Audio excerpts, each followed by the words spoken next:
Isso, gente. Voltando à nossa gravação, nossa aula que encerrou, tá? Só compartilhar de novo o nosso slide.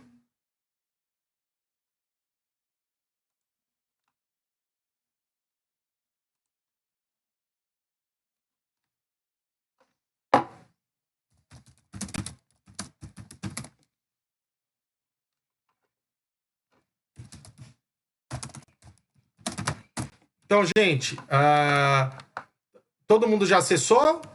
Deixa eu ver aqui. Todo mundo já conseguiu entrar, né? Entrou na reunião, ótimo.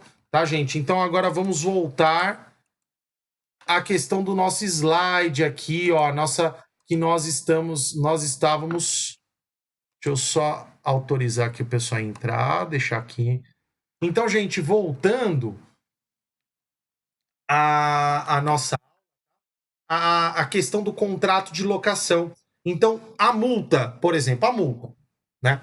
A multa, eu tenho multa de duas naturezas. Tá? Eu tenho a multa compensatória, tá? E a multa moratória. Que é isso, professor? Multa compensatória e multa moratória. A multa moratória é aquela que decorre do atraso do pagamento de uma determinada prestação. A multa moratória, ela pode ser executada no título executivo? Pode, né? Tranquilamente, porque atrasou, pagou. A multa compensatória, né, é aquela que decorre do rompimento desse vínculo do contrato, né? A multa compensatória. Né? A multa decorrente da rescisão dos efeitos do contrato. Provavelmente vocês estudaram isso em obrigações. Tá? A multa compensatória, aí vem a seguinte pergunta: ela pode ser executada no título executivo extrajudicial? Né? Depende.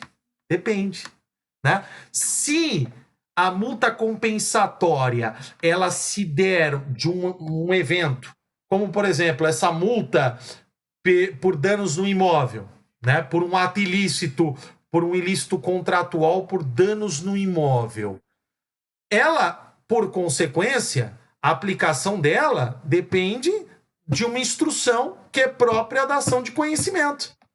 Deu para entender, gente? Então, numa situação dessa, a multa ela somente pode ser executada após a apuração desse fenômeno, ok? Então, quem próprio com a ação de execução?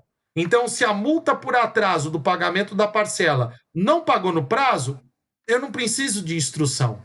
Ela já tem certeza e liquidez. Agora, a multa por danos no imóvel, essa multa eu só vou conseguir provar numa ação de conhecimento. Então, percebam aqui que o tribunal ele coloca essa questão, somente podem ser cobrados via ação de execução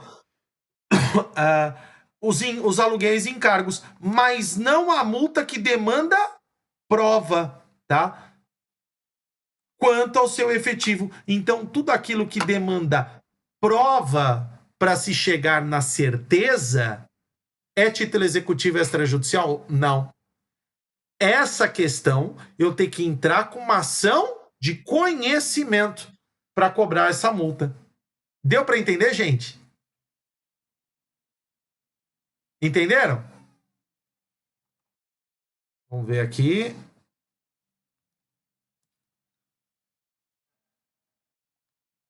Né? Deixa eu ver. Estão me ouvindo? Vocês estão conseguindo me ouvir? Mais ou menos, né? Deixa eu deixar aqui mais próximo, que o pessoal está reclamando que está mais baixo, né? Deixa eu verificar aqui o volume. E agora, estão me ouvindo melhor? Deixa eu ver. Ótimo, né? O pessoal está me ouvindo, tá? Né? Maravilha. Então, essa é uma questão, tá? Do título executivo extrajudicial do contrato de locação, tá, gente? Somente os encargos e que sejam dotados de certeza e liquidez. Tudo aquilo que demandar prova para se apurar, que eu não consegui demonstrar de imediato, eu não posso executar por via da ação de execução de título extrajudicial. Então, a mesma relação, ela pode ser objeto de duas ações? Pode. Eu posso dividir uma parte dos créditos que sejam líquidos, certos e exigíveis, eu posso ingressar com uma execução de título extrajudicial, e a outra eu ingresso com uma ação de conhecimento, ok? Então, esse é um acordo interessante que a gente deixa bem claro que a multa é uma questão que vai depender. Se essa multa decorrer de algo que eu possa apurar de imediato, ela pode ser cobrada através da via executiva. Se demandar dilação probatória, aí eu vou ter que apurar essa multa na ação de conhecimento, ok, gente? Então vamos lá. Aqui eu vou dar o exemplo de outros títulos executivos extrajudiciais: a certidão de dívida ativa da União dos Estados, Municípios e Distrito Federal, a CDAs, né, que dá origem à execução fiscal. As execuções das contribuições ordinárias ou extraordinárias de condomínio edilício, previstas na respectiva convenção ou aprovadas em assembleia, desde que comprovadas documentalmente. A certidão expedida por serventia notarial de registro relativas a emolumentos e demais despesas, por atos por ela praticados. Todos os demais títulos por expressa disposição de lei. Então aqui é mais para encerrar. Lembrando que agora essa relativa às convenções de condomínio edilício, tá? As dívidas condominiais, desde que... Quais são os requisitos aqui, ó? Vamos prestar atenção. Ó, contribuições ordinárias ou extraordinárias, tá? Previstas na respectiva convenção ou aprovadas em assembleia geral, tá? Então ela tem que obedecer esses requisitos, tá? Essa contribuição tem que ter sido aprovada em convenção, prevista em convenção ou aprovada em assembleia geral. Deu para entender, gente? Tá? Então não é... Já tive oportunidades de me deparar no Poder Judiciário com algumas situações em condomínios em situação de irregularidade que não pôde ser feito esse procedimento de execução de título extrajudicial, tá? Por quê? Seja porque a Assembleia é um problema jurídico, o condomínio não conseguiu registrar a Assembleia, né, por algum motivo alheio, né, à vontade das partes, mas infelizmente não houve essa possibilidade. Então ele precisa preencher esses requisitos, ok? Então vamos lá, né? Nós temos também os títulos executivos judiciais, tá?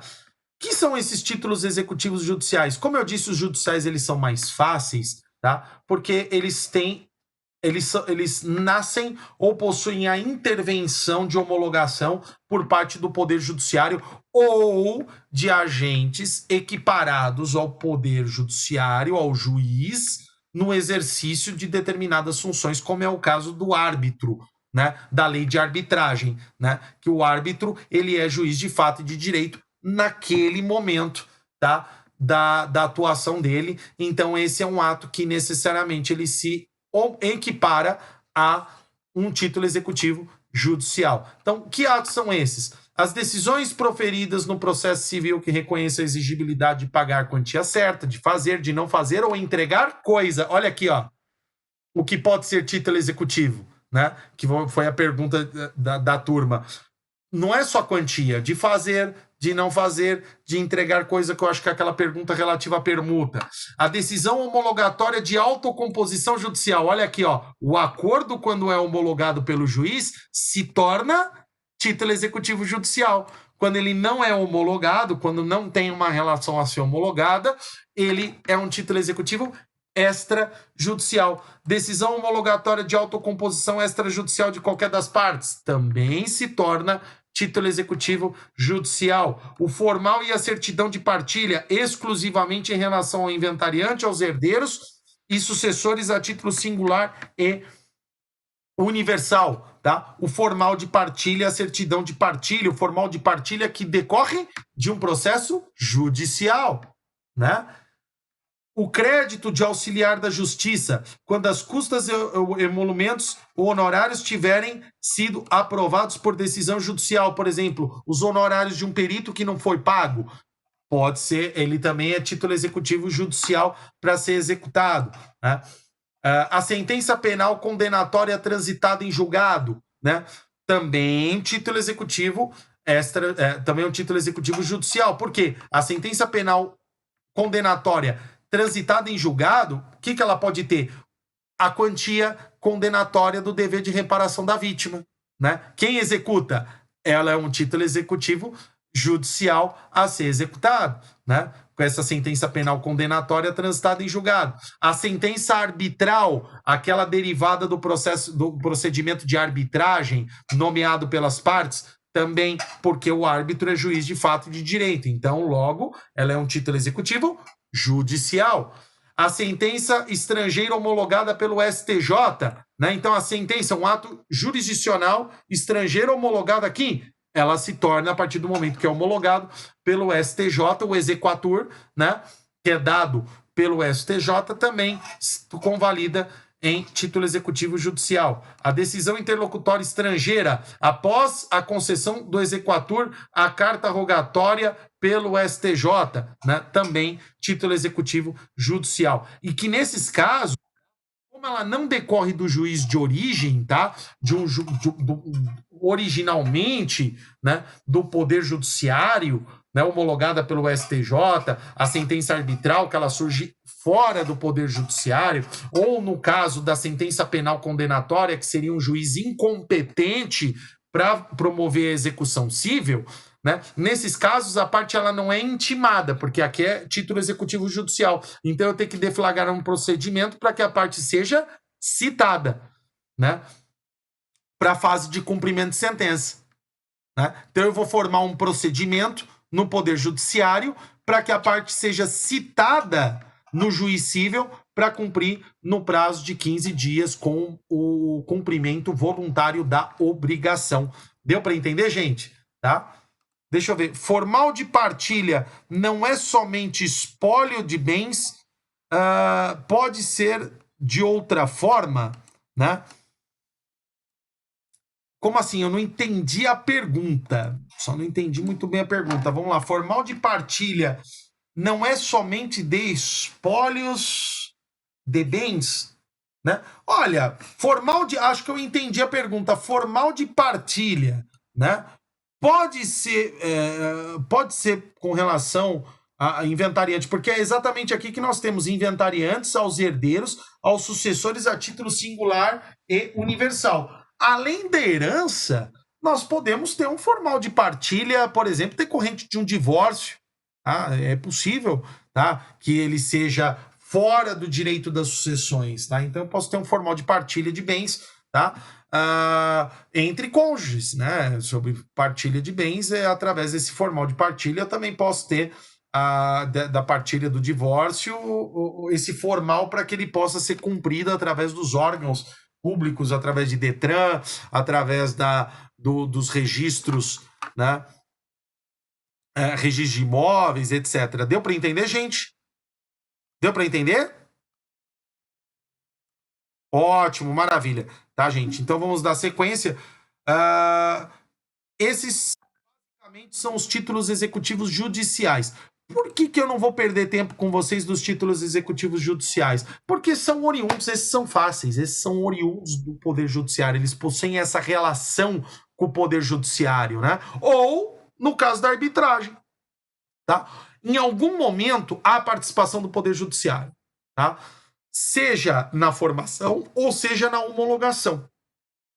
A única que não passa por isso é a arbitragem, porque o laudo arbitral ele independe de homologação judicial, né? Na lei da arbitragem fala que ela independe de homologação, mas a lei da arbitragem equipara o árbitro a juiz de direito de fato naquela situação, daquele julgamento em que as partes elegeram a arbitragem como meio de solução de conflitos. Deu para entender, gente? Como meio de heterocomposição. Requisitos dos títulos executivos para a gente arrematar a aula de hoje, né? Eu já comentei com vocês, mas nós vamos revisar. Certeza, liquidez e exigibilidade. Na certeza, eu tenho a indicação precisa do sujeito e do objeto da obrigação, tá? É o andebeatur, tá? Então, essa situação eu vou ter essa definição precisa do sujeito e da obrigação. Essa é a certeza. Então, o conteúdo não pode ser identificado de plano, tá? Mesmo que ele não possa ser identificado de plano, mas ele deve ser identificável, tá? Eu devo ter elementos para que em algum momento eu tenha a perfeita identificação. Então, é a certeza. A liquidez, o valor pode ser apurado através de meros cálculos aritméticos, né? Que é aquilo que eu comentei com vocês do contrato de locação. Não basta ter a prestação do condomínio, né? A prestação do IPTU, a prestação do aluguel, o objeto e os sujeitos. Eu tenho que ter também a liquidez. Qual é o valor? Esse valor tem que constar do título, é o quantum de beatur. Deu para entender, gente? Deu para entender? Então, é a certeza, a liquidez e a exigibilidade. O que é exigibilidade? É a partir do momento em que o credor ele passa a ter o direito subjetivo de exigir do devedor o pagamento da obrigação. Né? Lembra-se que eu comentei com vocês que existem até situações excepcionais que o devedor ele pode exigir antes do pagamento, antes do vencimento, o cumprimento da obrigação, que é o caso de insolvência, né? Eu até cheguei a analisar esses casos com vocês. Mas, via de regra, quando se torna exigível, é o momento em que o credor ele pode ingressar com a ação de execução. Então, certeza, ela me dá... eu tenho no título quem é o sujeito responsável e qual é a obrigação. Na liquidez, eu consigo ter no título, além do sujeito e a obrigação, a quantidade dessa obrigação. Quantos reais? Né? Qual é o valor do aluguel total? Eu consigo extrair isso do título. E a exigibilidade. Pode exigir? Já venceu a prestação para que eu possa exigir? Né? Então, esses são os requisitos do título executivo extrajudicial. É necessário que haja liquidez, certeza e exigibilidade, que eu comentei isso quando eu falei do inadimplemento, mas eu só estou revisando mais uma vez. Então, agora nós percebemos que, lembra-se aqueles dois requisitos? Inadimplemento e o título executivo extrajudicial. Nós estudamos, arrematamos esses elementos do processo de execução. Tá? É necessário que haja o inadimplemento, através de um título líquido, certo e exigível, e é necessário que o título executivo extrajudicial, que ele esteja previsto em lei, tá? Para que eu possa me utilizar do processo de execução. Certo, gente? Tá? Aqui eu trago para vocês 2 acórdãos, tá? Onde nós tratamos sobre essa questão, tá? Então, aqui a ação monitória, cédula de crédito bancário. Uma pergunta que eu faço: pode aquele que detém um título executivo extrajudicial, eu posso propor uma ação de conhecimento? Posso. Vamos imaginar o seguinte: se você tem dúvida, você fala, puxa vida, tem uma discussão se isso é ou não um título executivo extrajudicial. Ou você está em dúvida se houve uma prescrição do título executivo. Olha só, às vezes a gente fica em determinadas situações que a pessoa pode ficar em dúvida. Nessa dúvida, é melhor que você proponha uma ação de conhecimento. E isso foi reconhecido no artigo 785. A existência de título executivo extrajudicial não impede a parte de optar pelo processo de conhecimento a fim de obter um título executivo judicial, porque às vezes o título executivo extrajudicial ele é sensível. Olha quantos requisitos eu tenho que ter: título líquido, certo, exigível, previsto em lei. Às vezes eu tenho dúvidas. Às vezes eu tenho dúvidas quanto à liquidez, se realmente é um título líquido, se realmente é um título certo. Né? Olha quantos caminhos de pedra, né? Se aquelas testemunhas vão fazer falta na formação do título executivo extrajudicial. E agora? Arrisco com uma ação de execução ou será que eu posso entrar com uma ação de conhecimento? Esse dispositivo ele é novo no Código de Processo Civil, tá? No Código anterior não tinha, mas já era fruto de uma jurisprudência formada. Né, que permitia às partes que as partes, mesmo tendo título executivo extrajudicial, que elas tivessem a faculdade de propor ação de conhecimento. Deu para entender, gente? E isso é importante, porque ficar em prejuízo para o cliente. equivocada do processo de conhecimento. Pessoal, a internet está muito ruim. Tá, né? Então, gente, ó, vamos fazer o seguinte. Eu vou encerrar a aula de hoje. Tá? Eu vou encerrar. Na próxima aula, a gente volta a trabalhar melhor essa questão, tá? A gente vai partir dessa questão do título líquido certo e exigível, tá bom? Tá? Então aí a gente já começa, que eu acho que a internet deu uma queda brusca, né? Também, né? Não, ótimo, vocês têm que me falar se a internet tá boa ou tá ruim, tá? E outra, já tô no finalzinho da aula mesmo, né? Já tô finalizando mesmo, esse era o tema final. A gente retoma na próxima aula esse tema. Pode ser, gente? Tá? Melhor, né? A gente retoma na próxima. Pode ser. Eu vou deixar vai ter as gravações, eu vou postar os slides da nossa gravação, tá, gente?